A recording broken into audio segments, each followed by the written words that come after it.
L'Organisation mondiale de la santé ne se contente pas de préparer une campagne mondiale de vaccination qui permettrait à Big Pharma de s'en mettre plein les poches et à Bill Gates de préparer le puçage intégral de la population mondiale, apportant la touche finale au projet cauchemardesque d'Aldous Huxley dans Le meilleur des mondes. En matière de santé, l'OMS s'occupe de bien d'autres choses que de virus et de vaccins, et voilà bien longtemps qu'elle se pique de parler de sexe, ou plus précisément de santé sexuelle. Car quoi de mieux pour parler sexe quand on est une organisation sanitaire que d'invoquer la santé sexuelle? C'est dans les années 70 que l'organisation évoqua la chose pour la première fois. La santé sexuelle, c'est, je cite, l'intégration des aspects somatiques, affectifs, intellectuels et sociaux de l'être sexué, réalisés selon des modalités épanouissantes qui valorisent la personnalité, la communication et l'amour. Ah, on ne voit pas bien le rapport avec la santé, mais il doit y en avoir un quand même puisqu'ils le disent. Voyons ce qu'ils disaient de la santé en 1946. La santé est un état de complet bien-être physique, mental et social et ne consiste pas seulement en une absence de maladie ou d'infirmité. La santé, ce serait donc l'absence de maladie plus le bien-être. Le bien-être, c'est bien ça, non ? En 2002, l'OMS peaufina sa définition de la santé sexuelle. Désormais, on ne parlerait plus d'amour mais d'autre chose. Je cite. La santé sexuelle est un état de bien-être physique, mental et social dans le domaine de la sexualité. Elle requiert une approche positive et respectueuse de la sexualité et des relations sexuelles, ainsi que la possibilité d'avoir des expériences sexuelles qui soient source de plaisir et sans risque, libres de toute coercition, discrimination ou violence. Fin de citation. Ça se précise. L'OMS va vouloir s'occuper de notre bien-être, de nos relations sexuelles, de nos expériences sexuelles, de notre plaisir, de l'absence de risque, de coercition, de discrimination ou de violence. Il serait donc sain d'avoir des expériences sexuelles sans risque. Quel risque au fait? La violence, ça se soigne, docteur? Et c'est quoi la discrimination? Ça a un rapport avec la santé? Le principe de discrimination porte en soi une justice et une équité bienveillantes. Discriminer, d'après le dictionnaire, c'est différencier en vue d'un traitement séparé.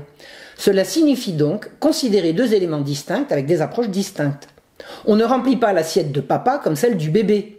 On ne demande pas à un débutant le résultat d'un confirmé. On ne demande pas le même effort physique à un athlète ou à un gringalet. Si l'égalité demande que tout le monde soit traité de la même manière, l'équité sait qu'il faut discriminer pour être juste.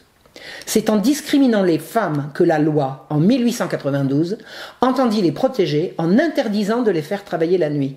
Et c'est au nom de l'égalité que ce principe fut aboli et qu'aujourd'hui, n'importe quelle mère isolée peut aller revendiquer de travailler la nuit. Or, depuis l'invention des droits sexuels pour tous, il n'est pas de texte émanant des cinglés qui nous dirigent qui n'exige que nous luttions contre les discriminations, au nom de l'égalité bien sûr, tarte à la crème du progrès que personne ne réclame, mais que nos élites exigent de nous. Savourons d'ailleurs ce qu'en dit l'actuel directeur général de l'OMS. L'OMS ne peut œuvrer efficacement en faveur de l'égalité des sexes et de l'équité en santé sans examiner sa propre situation à cet égard. L'organisation s'engage en faveur de l'inclusion, de la diversité et de la parité homme-femme, ce dont témoigne la nouvelle équipe de direction du directeur général qui comporte plus de femmes que d'hommes. Il y a donc la parité quand il y a plus de femmes. Cela veut-il dire qu'il faut plusieurs femmes pour faire un homme ? Disons-le tout net, l'OMS est à la pointe de la promotion des droits sexuels.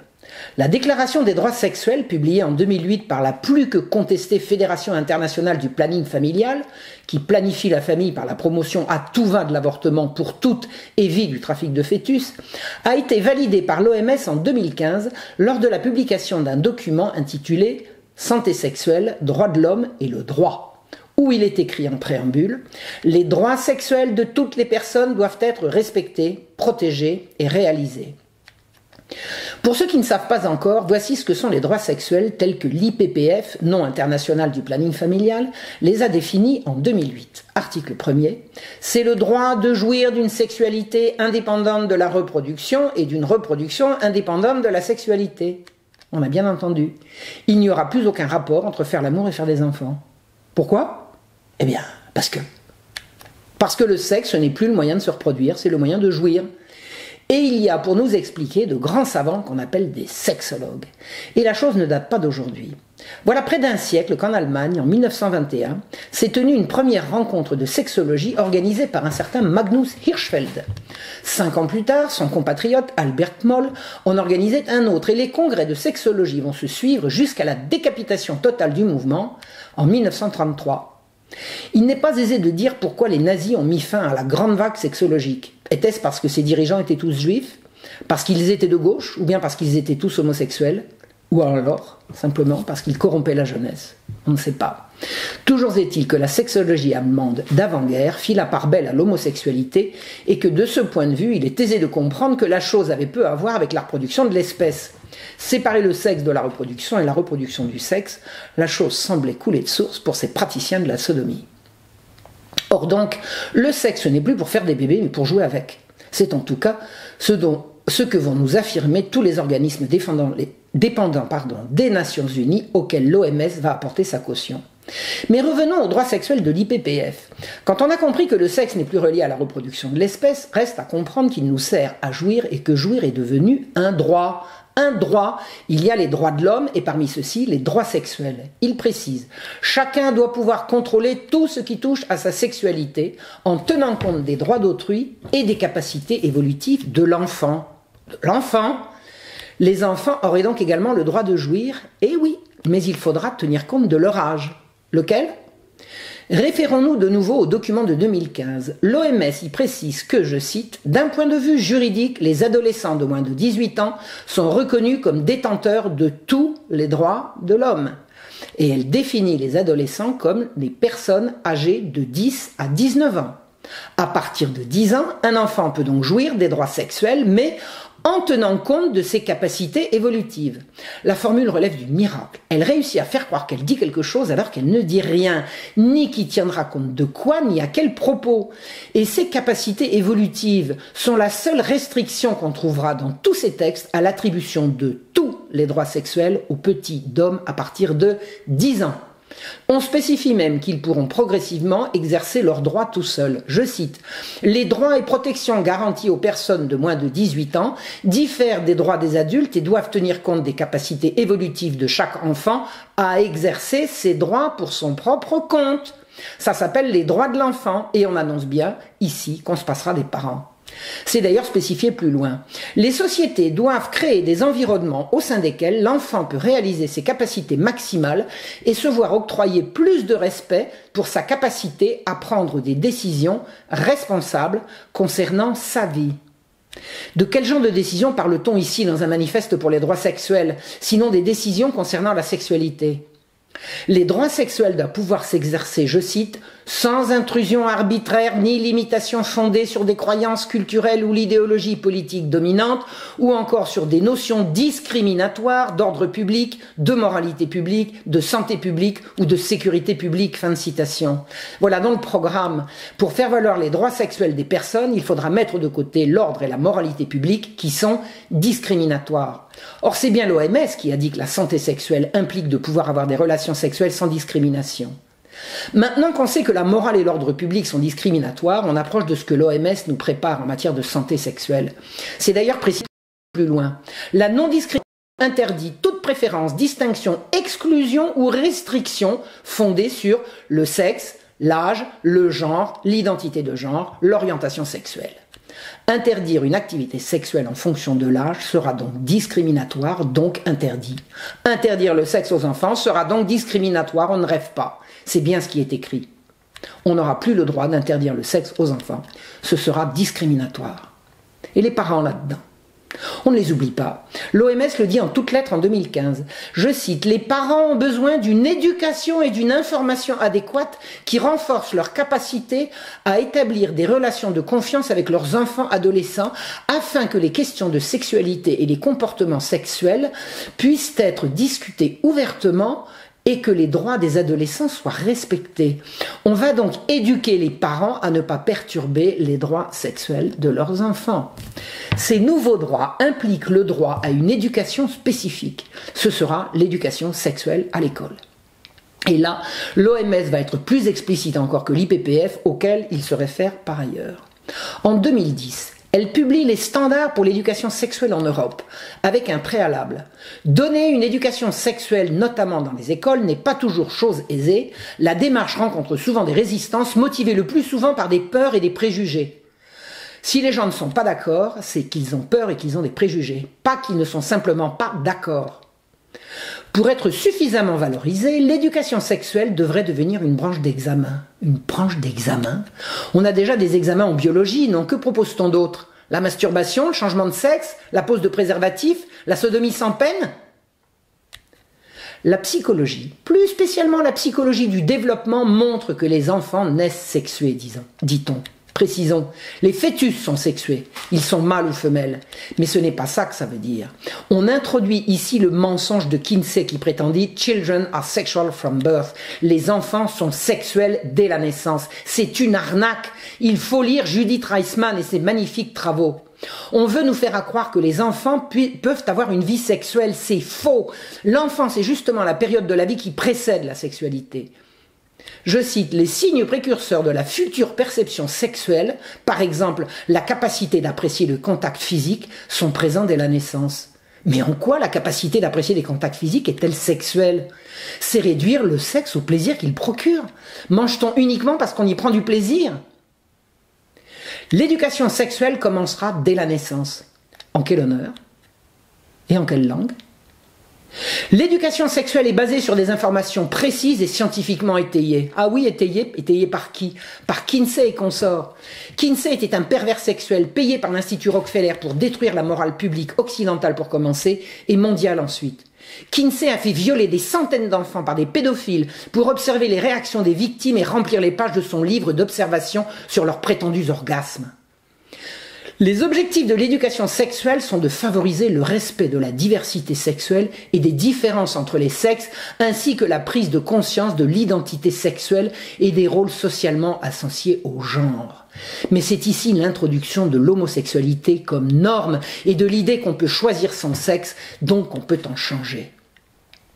On favorisera le développement psychosexuel, ça le mot est beau, des individus en apprenant à exprimer des sentiments, des besoins, à mener une vie sexuelle agréable et à développer sa propre identité sexuelle et ses propres rôles de genre.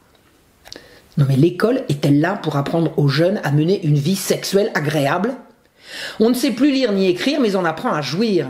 Et ça ne s'appellerait pas de la corruption de mineurs, ça? Comme on a décidé que l'éducation sexuelle commencerait dès la naissance, voici ce que l'OMS préconise pour les tout-petits. Avant 4 ans, c'est-à-dire de 0 à 4 ans, on renseignera l'enfant sur la grossesse et la naissance des bébés. En quelle langue? L'égalité entre les sexes au berceau. Les différentes manières de devenir l'enfant d'une famille. Mais ça veut dire qu'on veut apprendre aux enfants qu'il y a autre chose que papa et maman, c'est quoi ça? La masturbation. Mais oui, c'est comme ça, c'est marqué. Et on fait comment? Autrement qu'en le manipulant? La citation exacte est « Informer l'enfant sur le plaisir et la satisfaction liés au toucher de son propre corps, la masturbation enfantine, précoce ». À présent, le programme pour les enfants âgés de 4 à 8 ans. La reproduction humaine, de 4 à 8 ans. La consolidation de son identité sexuelle, fille ou garçon, pour le cas où ils auraient des doutes, pauvre gamin. La masturbation, le plaisir et la satisfaction à se toucher. Mais c'est en toutes lettres, je sais qu'on ne me croit pas, il faudra aller regarder. Les différentes conceptions de la famille. C'est quoi les différentes conceptions de la famille? C'est pas l'introduction du mariage gay, ça? Et les abus. On va parler des abus et dire que certaines personnes peuvent s'avérer violentes. Ah bon? Abus égale violence? Donc, s'il n'y a pas de violence, il n'y a pas d'abus.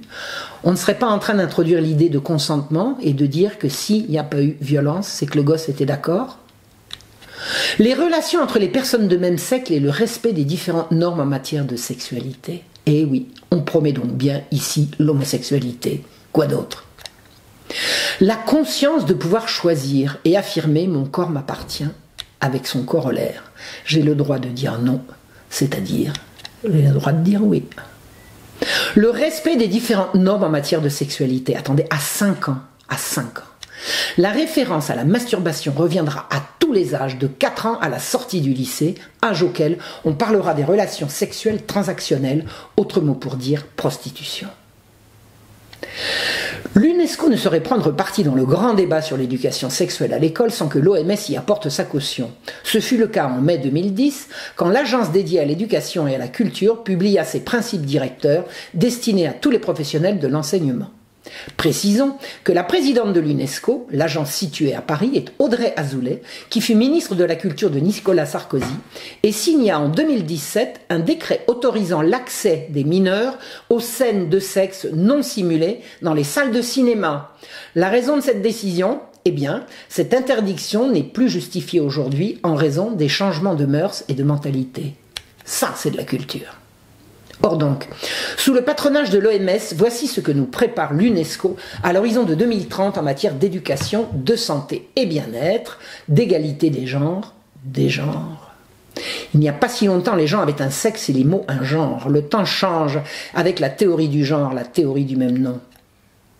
Ce guide nous apprend que de plus en plus de jeunes ont réclamé leur droit à une éducation à la sexualité. C'est explicite, on parle bien ici de pratique sexuelle, pas de reproduction.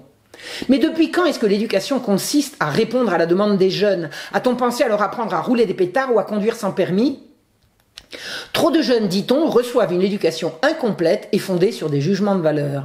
Eh oui, les valeurs n'ont plus lieu d'être depuis que la sexualité c'est la santé. Et pourtant, la vie sexuelle se pratique avec des valeurs. Faut-il le rappeler que la sexualité impliquant l'autre, c'est à ce titre que la morale ne saurait en être exclue. À moins qu'on ne décide, et il faudra alors le dire, de préparer un monde de prédateurs occupés à satisfaire toutes leurs pulsions au nom du droit de jouir. Exit donc la morale, vieille lune totalement anti-scientifique et empêcheuse de jouir en rond. La sexualité va devenir immorale, amorale, et ce sera l'école qui le fera savoir à vos chères têtes blondes sous le patronage de l'Organisation mondiale de la santé, l'OMS. Mais enfin, ne faut-il pas protéger les jeunes contre les maladies sexuellement transmissibles, les grossesses précoces et la violence sexuelle?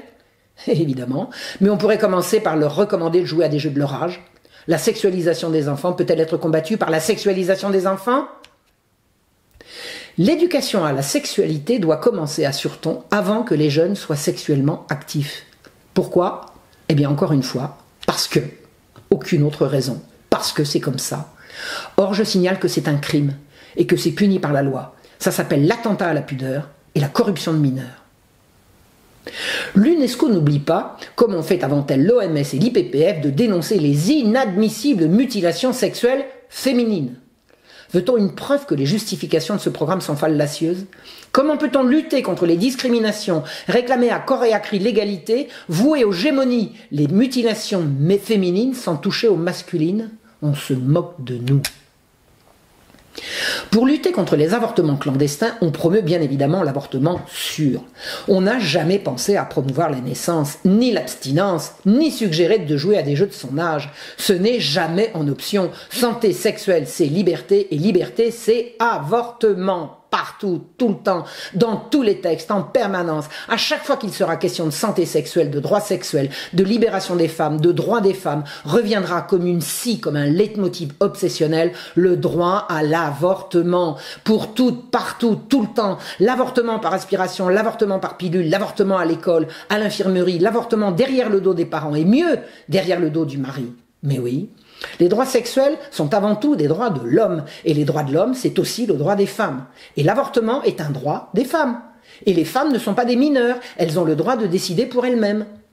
Les partisans de l'avortement, pour toutes, se vantent d'avoir obtenu que l'Indonésie ait aboli une loi obligeant une femme qui veut avorter à obtenir l'accord de son mari. La chose est ainsi décrite. Cette loi a été jugée contraire à la loi nationale sur les droits de l'homme et aux engagements internationaux du pays en matière de droits des personnes pour décider si, quand et à quelle fréquence il faut avoir des enfants, sans contrôle ni contrainte de la part du gouvernement ou de tiers. Si une femme est enceinte, elle peut se faire avorter sans l'accord de son mari puisque celui-ci est désormais considéré comme un tiers. Un tiers! Dans le couple, il y a désormais la femme et un tiers. Et on appelle ça les droits de l'homme. Mais c'est quoi un homme pour ces gens? Le programme de l'UNESCO entend lutter contre la violence homophobe et transphobe qui perturbe, paraît-il, l'apprentissage à l'école. Au fait, comment sait-on qu'un élève est homosexuel? À quel titre faut-il lutter contre les violences homophobes, puisque contre n'importe quelle autre violence? À quel titre devrait-on discriminer les violences qu'on combat et celles qu'on laisse faire? Peu importe, on luttera contre l'homophobie, néologisme qui vaut aux gémonies quiconque ne plie pas devant les diktats d'un lobby tout-puissant qui prétend lutter contre un taux de suicide des jeunes homosexuels totalement imaginaire. Dans un souci pédagogique évident, le texte dénonce l'augmentation de l'accès à une pornographie violente. Et la pornographie non violente, ça va? Bande de malades. Voici ce que préconise l'UNESCO pour les 5-8 ans. On commencera par les gaver de l'égalité des sexes dans la famille, mais de quoi je me mêle? On leur fera lister aussi les bonnes et les mauvaises relations. C'est aux gosses de trouver ça? On leur fera identifier des valeurs importantes que sont l'égalité, le respect et la tolérance. Mais importantes pour qui? C'est 100% idéologique, l'école n'est pas là pour ça. Et on aimerait connaître les compétences des enseignants sur ce sujet. On leur apprend qu'il existe des touchés corrects et des touchés non corrects et on leur demande de les lister à 5 ans. Quelquefois, les touchés sont mauvais pour les enfants. On peut savoir lesquels au juste? Un gosse a dit un jour à son papa que je connais qu'il faisait sauter sur ses genoux « Mon corps m'appartient ». On leur montrera quoi faire quand quelqu'un les touche de la mauvaise manière. Et quelle est cette mauvaise manière de toucher? On peut savoir. Les enfants devront pouvoir affirmer que des gens montrent leur amour pour les autres de différentes façons, comme par les baisers, les câlins et parfois des attitudes sexuelles. De quoi parle-t-on? D'attitudes sexuelles à des gosses de 5 ans? Mais il y a une confusion totale. Essaye-t-on ici de dire qu'en ayant une attitude sexuelle, on montre son amour?